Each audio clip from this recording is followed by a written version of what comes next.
Here's the solution to Day 4, Problem 1. Gretchen is enlarging a digital photograph on her computer. The original photo is 4 inches by 6 inches. If she enlarges the dimensions 2 times, what will be the perimeter and area of the new image? So to help understand this question, we can make a quick sketch. Here is a rectangle to represent the original photograph.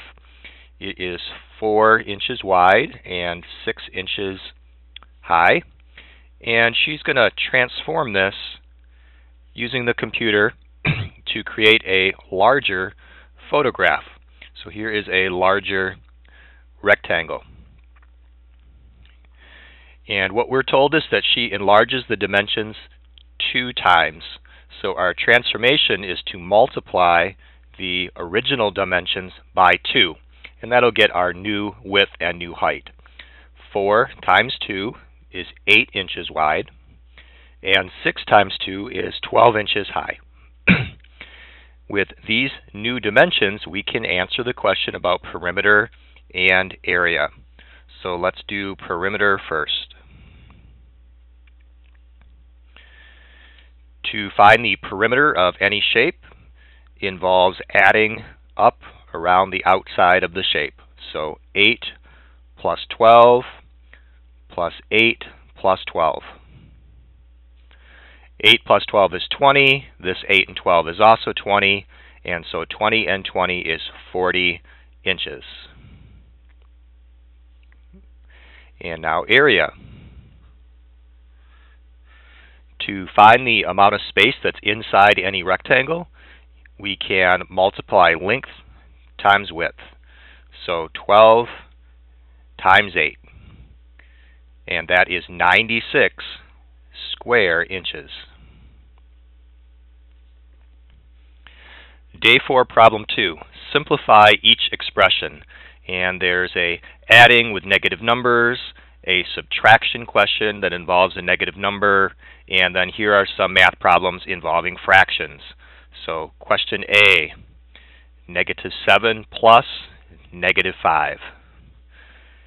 7 and 5 is 12, and these are negative numbers, so -12. Question B, 15 subtract -14. This is equivalent to 15 plus +14. And 15 plus 14 is 29. Question C, 1/3 plus 2/5. To add fractions, it's necessary to have the same denominator. This denominator is 3, this denominator is 5, so right now these are not common denominators, but we can change these fractions to equivalent fractions that do have the same denominator. So I'm going to multiply this denominator by 5.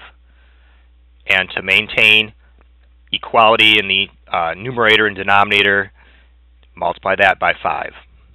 That's going to create 5 over 15.